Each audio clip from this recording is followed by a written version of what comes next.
खुरई और आसपास के ग्रामीण इलाकों में पिछले दिनों शीतलहर के चलते फसलों पर प्रतिकूल प्रभाव पड़ा था, जिसका असर अब दिखाई देने लगा है। किसानों ने अपनी फसलों के पौधों के साथ जुलूस निकालकर प्रदर्शन किया और मुख्यमंत्री के नाम ज्ञापन एसडीएम को सौंपा। जानकारी देते हुए किसानों ने बताया कि इसी माह की 21 से लेकर 24 तारीख तक भारी शीतलहर से फसलों पर प्रतिकूल प्रभाव पड़ा है। फसलों पर शीतलहर का प्रभाव तब दिखाई देता है जब फलियां सूखने लगती हैं।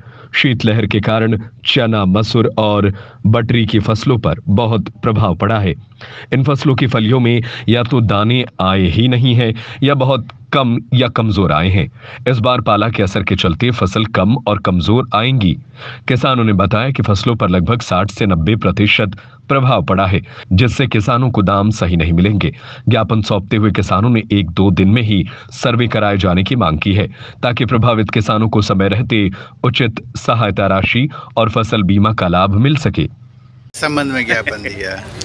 आज जो ज्ञापन है तुषार लगा है क्षेत्र में लगभग 23 तारीख, 24 तारीख, 25 तारीख भी 22, 23, 24, 25 को लगातार ठंड पड़ी थी।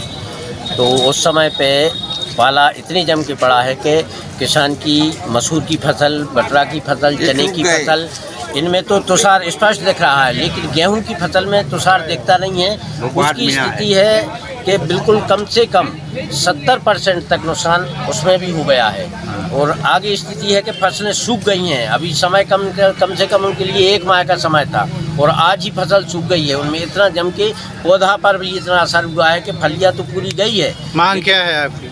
मांग है हमारा कि तत्काल सर्वे किया जाए और तत्काल सर्वे करके 2 दिन में, 1 हफ्ते में किसानों के पास रिपोर्ट आ जाए और नुकसान का मुआवजा दिया जाए।